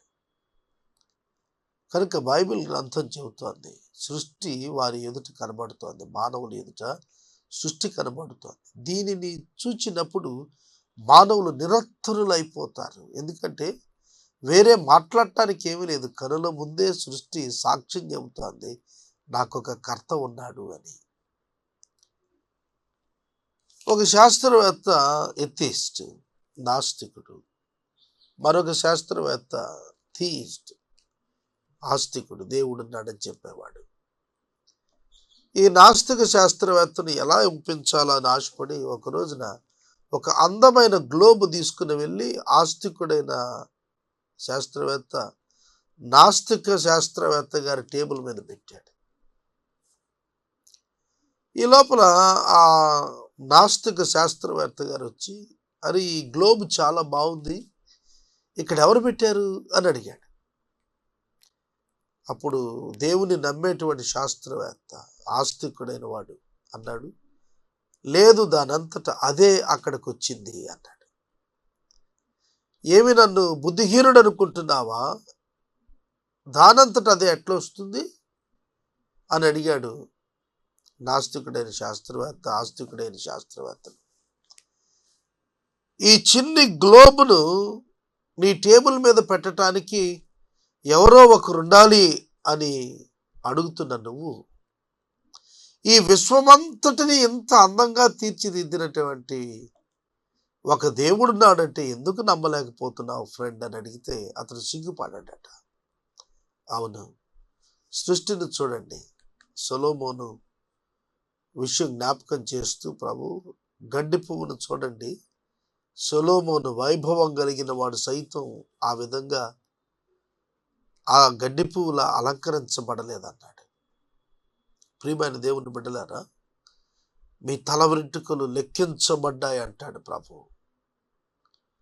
నీవు తల్లి గర్భంలో రూపొందించబడక మునిపే నా కన్నులు నిన్ను చూచాయి అన్నాడు. నిన్ను నేను అరచేతిలో చెక్కుకున్నానంటున్నాడు. దేవుడు ఎన్ని మాటలు బైబిల్ గ్రంథంలో తెలియచేస్తూ వచ్చారండి. ఆయన సృష్టికర్త అంటానికి. సమస్తమును నిర్మించిన వాడును, నిర్మాణకుడు, నిర్వాహకుడు ఆయన అన్నాడు పౌలు గారు హెబ్రీయులకు లేఖ రాస్తున్నప్పుడు. కనుక ఈ సృష్టి దేవుని యొక్క ఉనికిని గూర్చి మనుషుల ఎదుట గొప్ప సాక్షిగా నిలబడి ఉండగా మనుషులు దేవుడు లేడని చెప్పటానికి ఎట్లా సాధ్యమవుతుంది? ఆ దేవుడు ఎవరు ఉన్నట్లయితే అనే దాని గురించే, ఆ సృష్టికర్త ఎవరు అనే దాని గురించే, ఆయన ఏ విధంగా మనుషులకు మేలు చేశాడనే దాని గురించి రోమాపత్రిక అంతా కూడా పౌలు గారు రాస్తున్నాడు. 21వ వచనం నుండి వాక్యాన్ని గమనించండి. ఈ లోకములో ఉన్న మనుషులు అందరూ కూడా తమ కనులకు కనబడుతున్న సృష్టిని చూస్తున్నప్పుడు దేవుడు ఉన్నాడు అనేటువంటి సత్యమును అర్థం చేసుకోవటానికి అవకాశం ఉంది. మారు మాట్లాడకుండా దేవుడు ఉన్నాడని ఒప్పుకోవాలి. కానీ అట్లా లేరు ప్రజలు. దేవుడు, దేవుని సత్యం, దేవుని నీతి అనేటువంటి వాటిని వారు ఎరుగకయ్యే అసత్యంలో బ్రతకటానికి ఇష్టపడుతున్నారు. పౌలు గారు దానిని ఖండిస్తూ మాట్లాడుతున్న మాటలు 21వ వచనం. మరియు వారు దేవుని ఎరిగియు ఆయనను దేవునిగా మహిమపరచలేదు, కృతజ్ఞతాస్తుతులు చెల్లింపలేదు గాని తమ వాదనముల యందు వ్యర్థులు అయిరి. దేవుని ఎరిగి దేవునిగా ఆయనను మహిమపరచలేదు. ఇది పౌలు భక్తుడు సమాజం మీద మోపుతున్న నింద. దేవుని ఎరిగి, దేవుడున్నాడని ఎరిగి దేవునిగా గుర్తించటం లేదు. దేవుడు ఏమై ఉన్నాడు, దేవుడు ఏమై ఉన్నాడనే దాన్ని విడిచి తాము దేవునిగా దేనిని అనుకుంటున్నారు అనే దానిలోనికి మనుషుల దృష్టి మారింది. దేవుని వాక్యం ఏమిటి, దేవుని యొక్క గుణలక్షణాలు ఏమిటి అనే వాటిలో నుండి తమ మనసులో తాము దేనిని సృజించుకుంటున్నారో దానినే దేవునిగా భావిస్తున్నారు.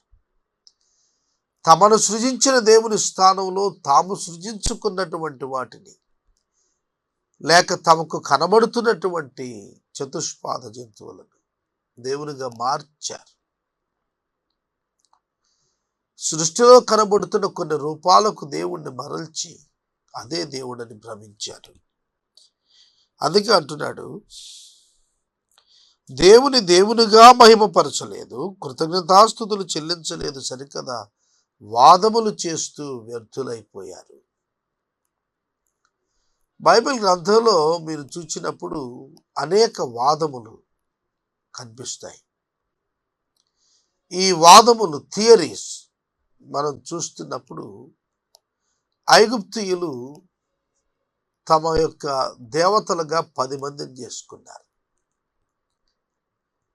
10 మంది దేవుళ్ళు వారికి. దేవుడు ఒక్కడే అనేటువంటి విషయం వారికి అర్థం కాలేదు. దేవుని శక్తి ఏమిటి అనేది వారు ఆశ్రయించలేదు. అలాగే అన్యజనులు సృష్టికర్తకు బదులు సృష్టాన్ని పూజించడం ప్రారంభించారు. అక్షయుడుగు దేవుని మహిమను క్షయమగు మనుషుల యొక్కయు పక్షుల యొక్కయు చతుష్పాద జంతువుల యొక్కయు పురుగుల యొక్కయు ప్రతిమా స్వరూపంగా మార్చేశారు. చూడండి, ఇప్పుడు సినిమా యాక్టర్లకి, క్రికెటర్స్కి, పొలిటీషియన్స్కి, చనిపోయిన వారికి మందిరాలు కట్టి వాళ్ళు దేవుళ్ళు అంటున్నారు. ఆ ప్రాక్టీస్ అదే కొనసాగితే కొంతకాలం 1-2 జనరేషన్స్ పోయేటప్పటికి ఆ వ్యక్తులను దేవుళ్ళుగానే కొనసాగించేసుకుంటారు. మనుషుల రూపంలోకి ఆ దేవుణ్ణి తెచ్చేసుకుంటున్నారు. దేవుని లక్షణాలు మనుషుల హృదయాల్లో ప్రతిబింబిస్తాయి. ఆయన యొక్క ప్రేమ, దయ, జాలి అట్లాంటివి మనుషులకు కూడా దేవుడు ఇచ్చాడు. వాటిని చూచి అదే దేవుడు అనుకుని మనుషులను దేవుడిగా మార్చేస్తున్నారు ఇది నాకు. అంతేకాదండి, సృష్టాన్ని సృష్టికర్తకు బదులుగా పూజించేస్తున్నారు. సృష్టికర్త ఆయన యొక్క గుణలక్షణం ఏమిటి అనేది ఎరుగక వారు సృష్టాన్ని తీసుకొచ్చి సృష్టికర్తగా పూజించారు. చతుష్పాద జంతువుల యొక్క పురుగుల యొక్కయు ప్రతిమా స్వరూపాలుగా మార్చేశారు. అందుకే దేవుడు ఇశ్రాయేలీయులకు మోషే ద్వారా ధర్మశాస్త్రాన్ని ఇచ్చినప్పుడు ఆయన చెప్పింది ఏమిటంటే, మీరు దేని రూపానికి, ఆకాశం అందే కానీ, భూమి అందే కానీ, భూమి మీదే కానీ, నీళ్ల కిందే కానీ ఉన్న ఏ రూపానికి కూడా నన్ను మార్చకూడదు. నేను తప్ప మీకు వేరొక దేవుడు ఉండకూడదు. ఏ విగ్రహం మీరు చేసుకోకూడదు అని సెలవిచ్చాడు.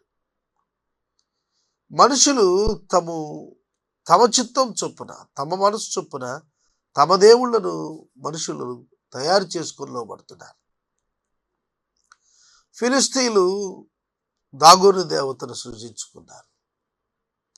అన్యులు అష్టోదు దేవతలు సృజించుకున్నారు. ఎఫెసీలు అర్తమీ దేవతను సృజించుకున్నారు.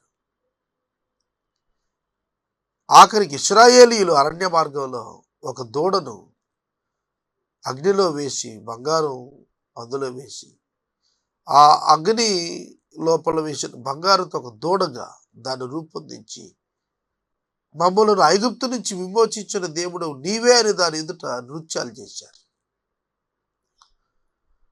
ఎందుకని? మానవుడు తాను తన చిత్తం ప్రకారం దేవుడు చేసుకుంటున్నాడు. దేవుని చిత్తం ప్రకారం మానవుడు తిరగాల్సింది పోయి, మానవుడు తన చిత్తం ప్రకారం దేవుడు ఉండాలని ఆశిస్తున్నాడు. అందుకే దాన్ని ఏమన్నాడు తెలుసా? ఈ హేతువు చేత వారు తమ హృదయముల దురాశలను అనుసరించారు. హృదయములో దురాశ ఉంది. అది నెరవేర్చుకోవటానికి దేవుణ్ణి తనకు అనుకూలంగా చిత్రీకరించుకుంటున్నారు. అందుకనే చాలామంది దేవునికి ఏదో ఒకటి చేసి మన పబ్బం గడుపుకుందాం, మన అవసరాలు తీర్చుకుందాం మనం అన్నట్టుకున్నారు. అక్రమం చేయకూడదు, అన్యాయం చేయకూడదు, నీతిగా న్యాయంగా జీవించాలి అని దేవుడైతే చెబుతాడు. కానీ మానవుడికి ఏమి ఇష్టం అంటే, ఏదో ఒక రూపంలో ఎంతో కొంత సంపాదించి ఆ దేవుడికి శాంతి చేసుకుంటే ఊరుకుండిపోయేటువంటి ఒక లంచగొండి దేవుడు అంటే మానవులకి ఇష్టం. అందుకనే తాము ఎలా సంపాదించినా సరే దేవుడికి ఎంతో కొంత వచ్చేస్తే మనల్ని దేవుడు ఏం చేయలేనే భావం. అంటే వారికి ఎలా ఇష్టమో అలా బ్రతకటం కొరకు అంగీకరించే దేవుడు వారికి కావాలి. అంతేకాని దేవునికి ఎలా ఇష్టమో అలా తాము బ్రతకటానికి, జీవితాలు మార్చుకోవటానికి మనుషులకు ఇష్టం ఉండటం లేదు. అందుకే విశ్వాసులకు అవిశ్వాసులకు వ్యత్యాసం అక్కడే బయటపడుతుంది. దేవుని ఇష్టం ప్రకారం నడవటానికి ఇష్టపడేవాడు విశ్వాసి. తన దురాశ చొప్పున దేవుడు ఉండాలి అనుకునేవాడు అవిశ్వాసి. పౌలు గారు చాలా తేటగా చెబుతాడు, తమ హృదయముల దురాశలను అనుసరించి తమ శరీరములను పరస్పరం అవమానపరుచుకున్నట్లు దేవుడు వారిని అపవిత్రతకు అప్పగించాడు. అట్టివారు దేవుని సత్యమును అసత్యమునకు మార్చి సృష్టికర్తకు ప్రతిగా సృష్టమును పూజించి సేవించిరి. యుగ యుగముల వరకు ఆయన స్తోత్రార్హుడై ఉన్నాడు. అట్టివారు ఎట్టివారు? దేవుని చేత అపవిత్రతకు అప్పగించబడ్డారు. వీరంతా they are going to be condemned. వారు నశింపు పొందబోతున్నారు అని చెబుతున్నాడు. పాపములో నిలిచిన వారు, విగ్రహారాధనలో నిలిచిన వారు అగ్నిగుండం పాలైపోతారు. ప్రకటన గ్రంథంలో చాలా తేటగా ఈ విషయాన్ని రాస్తూ 20వ అధ్యాయం 8వ వచనంలో రాస్తాడు. పిరికివారును, అవిశ్వాసులను, అసహ్యులను, నరహంతకులను, వ్యభిచారులను, మాంత్రికులను, విగ్రహారాధికులను, అబద్ధికులందరూ అగ్నిగంధకములతో మండుగుండములో పాలు పొందుదురు. ఇది 2వ మరణము. దేవుడు అపవిత్రతకు వారిని అప్పగించాడు. విగ్రహారాధికులు పాతాళం వశమవుతారు. విగ్రహారాధికులు అగ్నిగుండం వశమవుతారు. ఎందుకంటే దేవుని ఎరిగి దేవునికి ఇవ్వవలసిన ఘనతను ఇవ్వక, ఆయనను దేవునిగా గుర్తించక తమ ఇష్టం ప్రకారం వారు దేవుని మార్చారు. కాబట్టి వారు అపవిత్రతకు అప్పగించబడ్డారు. చూడండి, ఇంకా అందువలన దేవుడు తుచ్చమైన అభిలాషలకు వారిని అప్పగించెను. వారు స్త్రీలు సైతం స్వాభావికమైన ధర్మం విడిచి స్వాభావిక విరుద్ధమైన ధర్మమును అనుసరించారు. అటువంటి పురుషులు కూడా స్త్రీ యొక్క స్వాభావికమైన ధర్మాన్ని విడిచి పురుషులతో పురుషులు అవ్యాచమైనది చేయించు తమ తప్పిదమునకు తగిన ప్రతిఫలం పొందొచ్చు. ఒకరి ఎడల ఒకరు కామతప్తులు అయిన హోమోసెక్షువల్స్ అండ్ లెస్బియన్స్ గా మారిపోయారు. వారు చాలా రకాలైనటువంటి ఇజమ్స్ వచ్చాయి ఈ యొక్క విగ్రహారాధికుల్లో. ఓషో కమ్యూనే అనేటువంటి ఒక సంస్థ పూనా పట్టణంలో ఉంది. దేవుని చేరటానికి వారు ఆచరిస్తున్నటువంటిది ఏమిటంటే, సంపర్కం చెందటం వలన దేవుని చేరినట్టుగా వారు భావించారు. ఇది ఒక విశేషమైన వికృతమైనటువంటి అభ్యాసం. స్త్రీలు స్త్రీలతో, పురుషులు పురుషులతో స్వాభావిక ధర్మానికి వ్యతిరేకంగా ఉంటూ తమ ఇష్టం చొప్పున తాము వ్యర్థులుగా తయారయ్యారు. ఈనాడు అనేక మంది స్వలింగ సంపర్కులు లేచి చట్టం చేయమంటున్నారు. స్త్రీలు స్త్రీలను వివాహం చేసుకోవటానికి, పురుషులు పురుషుల వివాహం చేసుకోవటానికి చట్టాన్ని చేయమంటున్నారు. అమెరికా దేశంలో అయితే ఇప్పటికే చట్టాలు వచ్చాయి. కనుక ఇదంతా ఎందుకు వస్తుంది అంటే, వారు దేవునిగా గుర్తించకపోవటాన్ని బట్టి, వారి దురాశలను అనుసరించినటువంటి కారణం చేత వారిని దేవుడు అపవిత్రతకు అప్పగించినందున ఈ దుర్గతి మనుషులకు వచ్చినట్లుగా పౌలు గారు మాట్లాడుతున్నారు. సోదరుడా, సోదరి, స్వాభావిక ధర్మాలు వ్యతిరేకించేటువంటి స్వభావం గల మనుషులు ఈనాడు 21వ శతాబ్దంలో కనపడటం విశేషం కాదు. ఆనాడు 1వ శతాబ్దంలోనే కనపడ్డారు. మరియు వారు తమ మనసులో దేవునికి చోటి అనొల్లకపోతిరి గనుక చేయరాని కార్యములు చేయుటకు దేవుడు భ్రష్ట మనసుకు వారిని అప్పగించెను. దేవునికి మనస్సు ఇవ్వని వారు, దేవునికి తమ మనసులో చోటు ఇయ్యని వారు భ్రష్ట కార్యాల్లో మునిగిపోతారు. దేవునికి చోటు ఇయ్యటం యేసుక్రీస్తు ప్రభువును చేర్చుకోవటమే. యేసుక్రీస్తు ప్రభువును హృదయములో చేర్చుకున్నటువంటి వారు, చోటు ఇయ్యనటువంటి వారు చేయరాని కార్యాలు చేయటానికి దేవుడు భ్రష్ట మనసుకు వారిని అప్పగించాడు. ప్రభువును చేర్చుకుని వారు భ్రష్టత్వంలోనే ఉంటారు. భ్రష్టత్వం, అపోస్టసీ, భక్తిహీనత, భ్రష్టత్వం. దేవుని కొలుస్తూనే ఉంటారు, కానీ దేవునికి వారికి సంబంధం లేదు. వారు దేవుడు అనుకుని దేనినో కొలుస్తున్నారు. అదే అపోస్టసీ, భక్తిహీనత, దేవుని పట్ల వారి యొక్క విపరీత ధోరణితో కూడిన ప్రవర్తన. కనుక అటువారిని దేవుడు భ్రష్ట మనసుకు అప్పగించాడు. అటువారు సమస్తమైన దుర్నీతి చేతను, దుష్టత్వము చేతను, లోభము చేతను, ఈర్ష్య చేతను నిండుకొని మత్సరము, నరహత్య, కపటము, కలహము, వైరము అని వాటితో నిండుకొనిన వారయ్యారు. ఇది భ్రష్ట మనసు అంటే. భ్రష్ట మనసు అనగా దుర్నీతి, దుష్టత్వం, లోభం, ఈర్ష్య, మత్సరం, నరహత్య, కలహం, కపటం, వైరం, కొండగాండ్రు, అపవాదులు, దైవదేశులు, హింసకులు, అహంకారులు, పెంకములాడువారు, చెడ్డవాడిని కల్పించువారు, తల్లిదండ్రులకు అవివేకులు, అవిధేయులు, అవివేకులు, మాట తప్పువారు, అనురాగరహితులు, నిర్దయులు, ఇట్టి కార్యాలన్నీ చేస్తున్నారు వారు భ్రష్ట మనసు కలిగిన వారు. చూడండి, తల్లిదండ్రులకు అవిధేయులు. ఈనాడు అనేక మంది తల్లిదండ్రులు గోలగోలగా ఏడుస్తున్నారు, అయ్యా మా పిల్లలు మా మాట వింటం లేదని. కారణం ఏంటో తెలుసా? వారు తల్లిదండ్రుల మాట వినకపోవటానికి దేవునికి మనసులో చోటియ్యలేదు. దేవుని వాక్యమునకు హృదయంలో చోటిస్తే ఆ వాక్యం పనిచేసి తల్లిదండ్రులకు సన్మానించటం ఎలాగో నేర్పిస్తుంది. అలాగ చేయకపోవటం వల్ల తల్లిదండ్రులకు అవిధేయులుగా ఉండేటట్లుగా మనుషులు ఉంటారు, అవివేకంతో ఉంటారు, నిర్దయులుగా ఉంటారు. దయలు ఉండదు అసలు వారికి. దయగల వారు దేవుని పిల్లలు.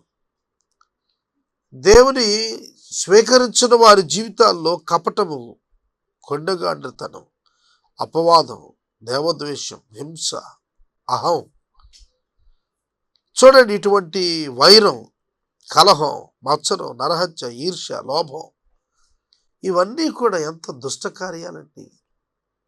వీటి చేత హృదయాన్ని నింపుకున్నవాడు ఎలా జీవిస్తాడు? చాలా చెడ్డ జీవితం కనిపిస్తుంది వారి జీవితాల్లో. అపవిత్రమైన జీవితం కనిపిస్తుంది. ప్రమాదకరమైన వ్యక్తులుగా వారు ఉంటారు. తమ నాశనంతో పాటు ఇతరుల నాశనానికి కారకులుగా మారిపోతుంటారు. వీటన్నిటికీ కారణం ఏంటంటే ప్రభువు దేవుని వాక్యం వారి అంతరంగాల్లో లేకపోవటం. ఇట్టి కార్యములను అభ్యసించేవారు మరణమునకు తగిన వారను దేవుని వాక్యపు న్యాయ విధిని వారు బాగుగా ఎరిగి ఉండి వాటిని అభ్యాసం చేస్తున్నారు. ఇది మాత్రమే గాక వాటిని అభ్యసించే వారితో సంతోషంగా సమ్మతించుతున్నారు. నీతిని గురించి చెప్పమంటే ప్రతి ఒక్కళ్ళు చెప్తారు. సత్యం గురించి మాట్లాడమంటే అవిశ్వాసులు కూడా బాగా మాట్లాడతారు. కానీ ప్రాక్టీస్ దగ్గరికి వచ్చేటప్పటికే ఇబ్బంది, చేయరు. లంచం తీసుకోకూడదు అనే మాట అందరూ చెప్తారు. చెడ్డోళ్ళు చెప్తారు, మంచోళ్ళు చెప్తారు. కానీ లంచం తీసుకోకుండా ఉండటం ఎంతమంది చేస్తున్నారు? కనుక వాక్యాన్ని మనం చూస్తున్నప్పుడు ఇవన్నీ తెలిసే చేస్తున్నారు వారు అనేది తాత్పర్యం. ఇక్కడ తెలియకేం కాదు, హత్య చేస్తున్న వాడికి హత్య తప్పని తెలుసు, పాపం అని తెలుసు. అబద్ధాన్ని సృష్టిస్తూ వారికి అబద్ధం పలికి సత్యాన్ని మరుగు చేసేసే వాడికి తెలియదా తాను తప్పు చేస్తున్నానని తెలుసు. తల్లిదండ్రులను తిరస్కరిస్తున్న వాడికి తెలియదా తాను తల్లిదండ్రులను దూషిస్తున్నాడని, దయ చూపించడం లేదని తెలుసాడికి. కానీ అవే చేస్తాడు, అవి చేసే వాళ్ళతోటి సహవాసం చేస్తాడు. కారణం ఏంటంటే దేవునితో వాడికి సంబంధం లేదు. ఈ రాత్రి నేను మనవి చేస్తున్నాను, యేసుక్రీస్తు ప్రభువును హృదయంలో చేర్చుకుంటే నీ మనసు మారిపోతుంది. నీ అంతరంగంలో పరిశుద్ధాత్ముడు నూతన స్వభావాన్ని ఏర్పరిచి శాశ్వతంగా నివాసం ఉంటాడు. నీ వ్యక్తిగత జీవితంలో నీ తలంపులను ఆయన కంట్రోల్ చేస్తాడు. నీవు చేయవలసిన మార్గం, నువ్వు నడవలసిన మార్గం నీకు బోధించి నడిపిస్తాడు. నీ ఎక్స్టర్నల్ అండ్ ఇంటర్నల్ ఇష్యూస్లో ఆయన ఆధిపత్యం వహిస్తాడు. నీవు నీతిమంతుడిగా ఉండటానికి ఇష్టపడతావు. విశ్వాసం చేత భాగ్యవంతుడిగా జీవించగలుగుతావు. దేవుని గుణలక్షణాల ప్రతిబింబంగా నీవు జీవించడానికి ఇష్టపడతావు. కనుక యేసును నీ హృదయంలో చేర్చుకుంటే నీకు మేలు కలుగుతుంది. గొప్ప మేలు ఏమిటంటే పరలోకం దొరుకుతుంది. ఈ లోకంలో నీకు ఒక నిరీక్షణ ఏర్పడుతుంది. నీవు శారీరక మరణం పొందినప్పటికీ వెనుతిరిగి పునరుద్ధానంతో మరలా వస్తావనే నమ్మకం, నిరీక్షణ నీకు ఆనందాన్ని కలుగు చేస్తుంది. ఈ రాత్రికాలం వాక్యం వింటున్న సహోదరుడా, సహోదరి, దురాశలు నెరవేర్చుకోవాలనుకుంటున్నావా? పాపంలోనే కొనసాగాలని ఆశపడుతున్నావా? పాపాన్ని విడిచిపెట్టడంకు ఇష్టం ఉండటం లేదా? పాపాన్ని నువ్వు విడిచిపెట్టాలి అంటే ప్రభువైన యేసును నీ హృదయంలో చేర్చుకోవాలి. లేకపోతే నువ్వు పాపాన్ని విడిచిపెట్టలేవు. ఏ మానవుడైనా సరే గుర్తుపెట్టుకోవాలి. ఇది మాత్రము గాక వాటిని అభ్యసించు వారితో సంతోషంగా వారు సమతిచ్చేస్తుంటారు.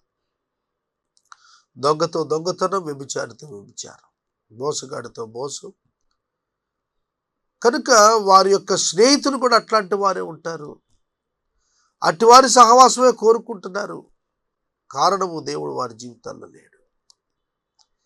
చాలా సులువుగా మనం గుర్తించవచ్చండి విశ్వాసులు ఎట్లున్నారో, అవిశ్వాసులు ఎట్లున్నారో, వారి జీవితాలు ఎట్లున్నాయో మనకు కంటికి కనబడిపోతాయి. సోదరుడా, సోదరి, ఈ రాత్రికాలం పరిశుద్ధ లేఖనం హెచ్చరిక చేస్తోంది. నీవు భ్రష్ట మనసుకు అప్పగించబడేటట్లుగా ఉంటున్నావా? నీ జీవితంలో నువ్వు భ్రష్ట మనసుకు అప్పగించేసుకుంటున్నావా? దేవుని చేత నాశనానికి విడవబడుతున్నావా? ఆలోచించాలి.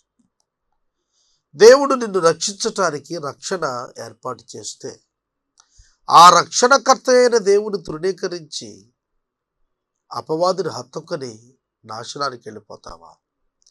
అది నీ వ్యక్తిగతమైన నిర్ణయం మీద ఆధారపడింది. 2వ అధ్యాయం 1వ వచనం. కాబట్టి తీర్పు తీర్చు మనుషుడా, నీవెవడమైనను సరే నిరుత్తరుడవై ఉన్నావు.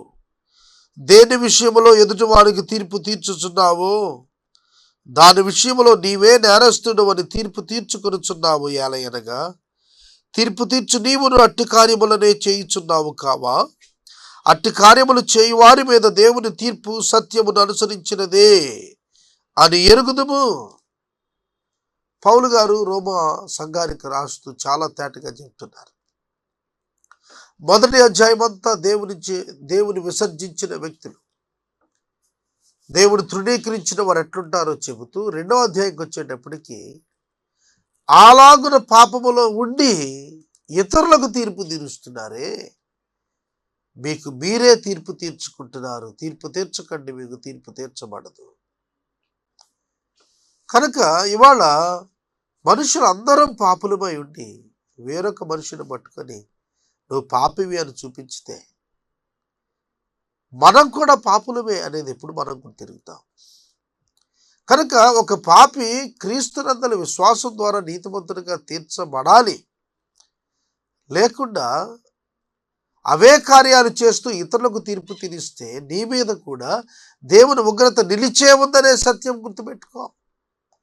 కేవలం ఇతరులను విమర్శిస్తూ ఉంటే సరిపోతుంది అనుకో. మాకు ఇతరులు సరిచేయటం కొరకు బోధ చేసేస్తే కాదు, మొదట నీ జీవితం సరి చేసుకోవాలి. లేదా దేవుని అనుగ్రహం మారు మనసు పొందుటకు నిన్ను ప్రేరేపించుచున్నదని ఎరుగక ఆయన అనుగ్రహ ఐశ్వర్యమును, సహనమును, దీర్ఘశాంతమును తృణీకరించుదవా? తీర్పు తీర్చు మనుషుడా అని పిలుస్తున్నాడు. ఈరోజు ప్రతివాళ్ళు తీర్పు తీరుస్తున్నారండి. ప్రతివాడు దొంగ అయి ఉండి దొంగతనం చేస్తున్న వాడు చూసి వాడు దొంగ అని పిలుస్తున్నారు. అంతరంగంలో మనం దొంగ అని తెలియటం లేదా? వ్యభిచరిస్తున్నటువంటి వ్యక్తులను చూసి వాడిని వ్యభిచారులను పిలుస్తున్నారు. హృదయంలో వ్యభిచారం తలంపుల చేత మలినమైపోతున్నటువంటి వారికి అర్థం కావటం లేదా? కనుక పాపిని ఎత్తి చూపి తాను పరిశుద్ధుడని భావించేవాడు ఎలా తప్పించుకుంటాడు? తన పాపాన్ని విడవకుండా ఏ వ్యక్తి తన పాపం నుండి విమోచించబడతాడు? కాబట్టి ప్రభువు చెప్తున్నాడు, దేవుని సహాయం చేత నీకు దీర్ఘశాంతం, దేవుడు సహనం చూపించి తన కృపచేత నీవు రక్షించబడాలని మహిమ ఐశ్వర్యం ఇస్తుంటే, మారుమనసు పొందుటకు దేవుడు నిన్ను ప్రేరేపిస్తుంటే ఎరుగక తృణీకరిస్తావా? దేవుడు నిన్ను మారుమనసు పొందమని ఆయన అవకాశాలు ఇస్తుంటే దేవుడు ఎందుకు తృణీకరిస్తున్నా? ఇది పౌలు గారి ప్రశ్న. నీ కాఠిన్యమును మార్పు పొందని నీ హృదయమును అనుసరించి ఉగ్రత దినము అనగా దేవుని న్యాయమైన తీర్పు బయలుపరచబడు దినమందు నీకు నీవే ఉగ్రత సమకూర్చుకొనుచు ఉన్నావు. ఆయన ప్రతివారికి వారి క్రియల చొప్పున ప్రతిఫలము ఇచ్చును. వారు తమ మనసులో దేవునికి చోటు ఇవ్వకపోయారు. They don't want to give a space and room for God in their lives.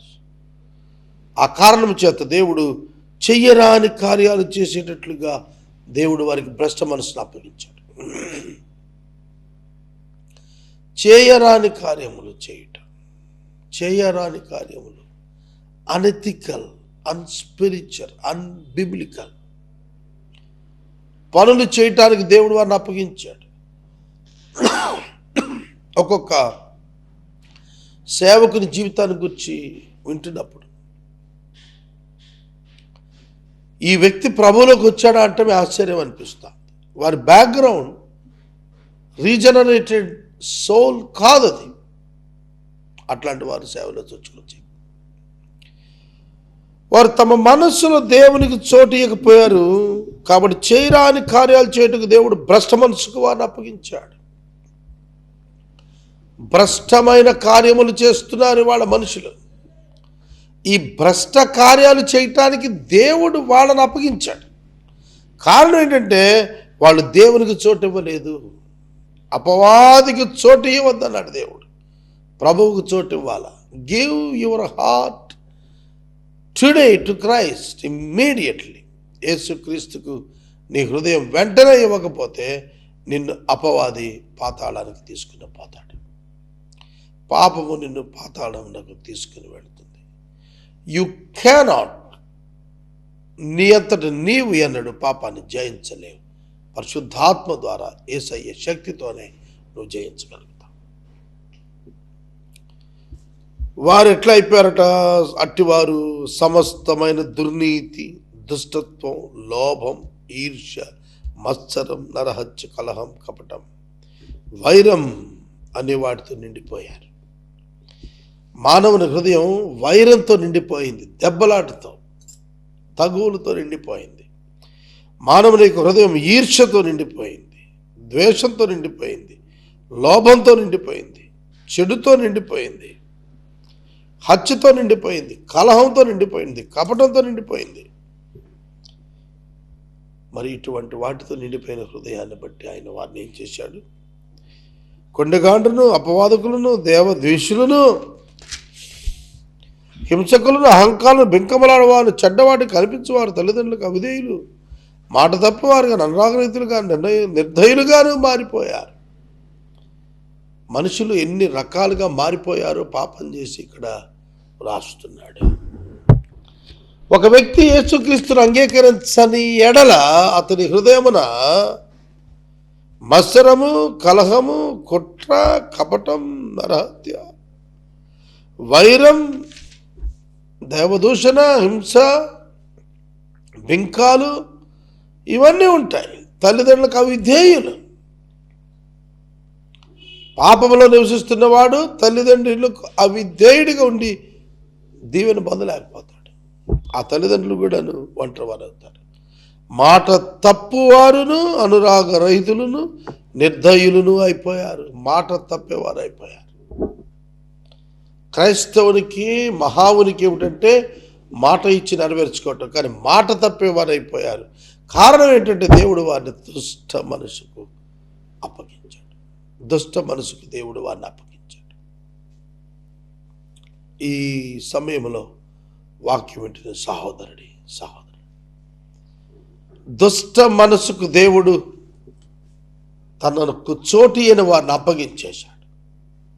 ఇవాళ సమాజంలో ఒకటే గుర్తుపెట్టుకోండి. ప్రకటన గ్రంథం చివరి అధ్యాయంలో ప్రభువు చెప్పినటువంటి మాట, దుష్టుడు ఇంకా దుష్టునిగానే ఉండనిమ్ము, నీతిమంతుడు ఇంకా నీతిమంతుడిగానే ఉండనిమ్ము.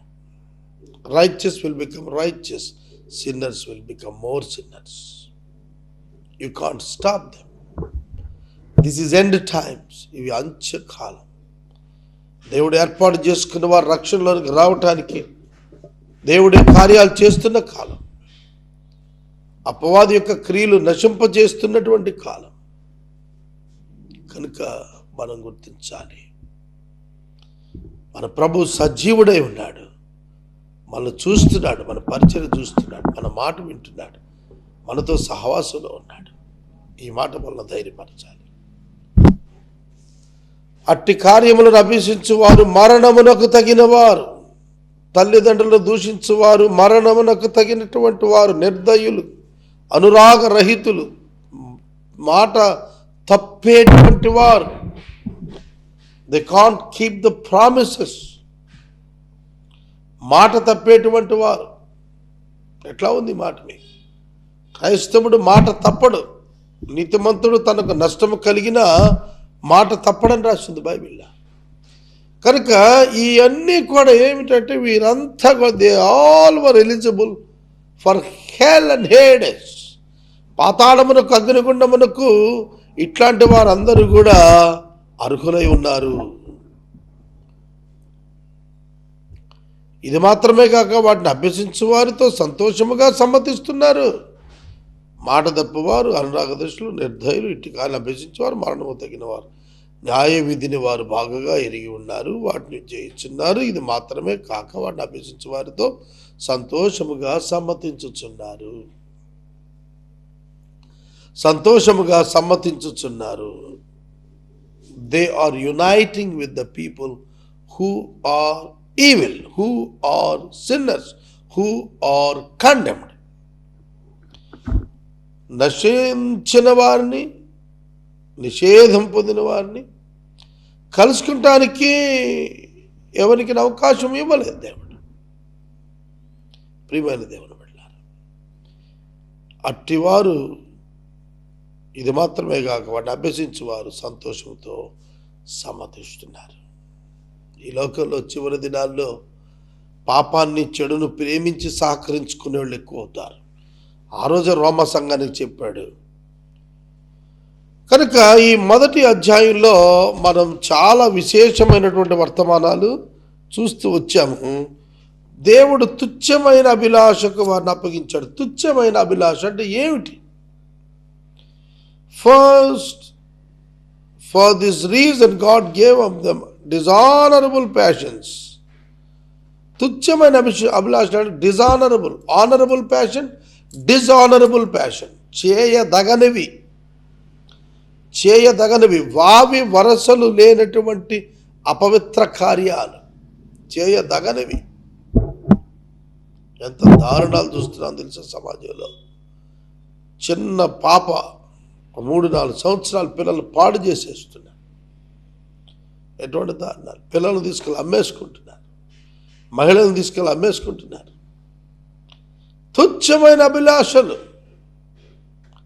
కొంచెం డబ్బు కొరకు హత్యలు చేసేస్తున్నారు. తుచ్చమైన అభిలాషలు.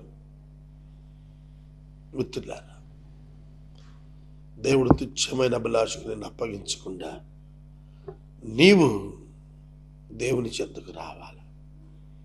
ప్రభువును అంగీకరించిన వారికి కలిగేటువంటి దీవెనలన్నీ పొందుకోవాలను. ప్రభువును తృణీకరించిన వారికి కలిగేటువంటి శ్రమల్లో నువ్వు నిలబడకుండా ఉండాలని రోమాపత్రికని ఎదుట అనుగ్రహించబడింది. దేవుని వాక్యం వింటున్న ప్రతి ఒక్కరం కూడా దేవునికి లోబడాలి. మనసులో దేవునికి చోటు ఇవ్వకపోతే దయ్యం వచ్చి తిష్ట వేస్తుంది. శరీరెచ్చులు వచ్చి డామినేట్ చేస్తాయి. కనుక వాక్యానికి చోటు ఇవ్వాలా, వాక్యానికి చోటు ఇవ్వాలా. లేకపోతే మనం భ్రష్ట మనసుకి వెళ్ళిపోతాం. భ్రష్ట మనస్సు, భ్రష్టమైనటువంటి మనస్సు. Since they did not see fit to acknowledge God, God gave them up to debased mind. భ్రష్ట మనసు అంటే debased mind. సరి అయిన మనసు లేకపోవటం, హెల్దీ మైండ్ లేకపోవటం, హెల్దీ లైఫ్ లేకపోవటం, ఆరోగ్యదాయకమైనదిగా లేకపోవటం. అట్లాంటి వాళ్ళు సమాజంలో పనికిరాని తీసుకెళ్ళి జైళ్ళలో వేసేస్తారు వాళ్ళు. అదనమాట. డీబేస్డ్, దేవర్ డీబేస్డ్ పీపుల్. కనుక మనం చూస్తున్నప్పుడు స్వాభావిక ధర్మాలు విడిచిపెట్టినవారు డీబేస్డ్ పీపుల్. భ్రష్ట మనసుకు దేవుడు వారిని అప్పగించాడు. అటు వారు సమస్త దుర్నీతి, దుష్టత్వం, లోపము, ఈర్ష్య, మత్సరం, కపటం, కలహం, నరహత్య, వైరం అనే వారితో నిండిపోయారు. ఈ లోక సంబంధమైన అనేక చెడ్డ లక్షణాలు పాపము కారణంగా వారి హృదయాల్లో ఏలటము ప్రారంభించినవి. తర్వాత కామతప్తులైరి అనేటువంటి పదం ప్రమాదకరమైనటువంటి పదం. దేవుడు స్త్రీ పురుషులకు వివాహాన్ని నిర్ణయించాడు.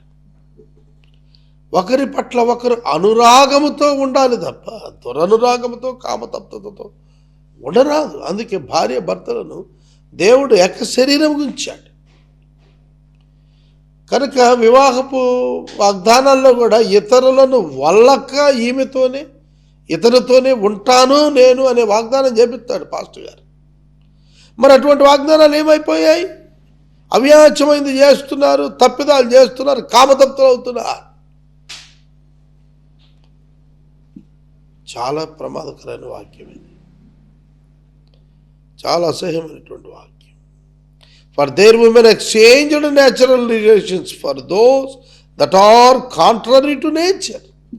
స్వభావ సహితంగా స్త్రీ పురుషునితో శయనించాలి, కానీ స్త్రీతో శయనించటం, పురుషుడు స్త్రీతో శయనించాలి, స్వాభావిక ధర్మం.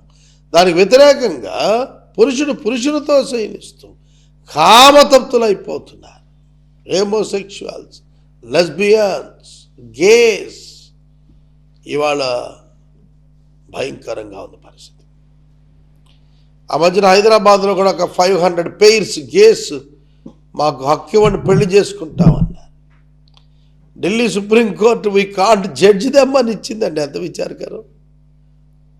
ఇది నేచురల్ బయోలాజికల్ నీడ్ అండి, దీని విషయం మేము మాట్లాడలేమంది. పురుషులతో వెళ్ళటం, స్త్రీలతో వెళ్ళటాన్ని ఖండించలేనంది మన సుప్రీంకోర్టు. ఎందుకంటే అది natural biological need. How can we judge అన్నాడు. But the law of God condemned that. Supreme Court may not condemn it, but the law of God condemned it 100%. Bill Clinton టైంలో అనుకుంటాను అమెరికా దేశంలో ఈ lesbian gas యొక్క వెడ్డింగ్కి acceptance ఇచ్చాడు bill Clinton time. భ్రష్టత్వం వచ్చేసింది America దేశం అంతా కూడా, పాడైపోయారు ప్రజలు. కనుక గుర్తుపెట్టుకోండి, దేవుడు మనలను ఆశీర్వాదకరంగా ఉండటకు, ఆశ్చర్యకరమైన గుణాతిశయములు ప్రచురము చేయుటకు, ఆశ్చర్యకరమైన వెలుగులోకి మనం పిలిచాడు. అట్టి అనుభవంలోకి రావడానికి ప్రతి ఒక్కరికి అవకాశం ఇవ్వగా ఇంకా ఎందుకు పాపములోనే మగ్గిపోతున్నారు? కారణము స్వాభావికముగా వారు పాపులై ఉన్నారు. స్వాభావిక ధర్మాలు విడిచిపెట్టినటువంటి వారు, కామతత్తులైనటువంటి వారు, ధనాపేక్షతో ఉన్నటువంటి అనురాగరహితులు. ఎక్కడా కూడా ఫేవరిజం లేదు, అనురాగం లేదు, దయ లేదు, కరుణ లేదు, అంతా కపటము, డబ్బే. అట్టి వాటిని చేస్తున్నారు. ఇది మాత్రమే గాక వాటిని అభ్యసించు వారితో సంతోషముగా సమ్మతించేస్తున్నారు.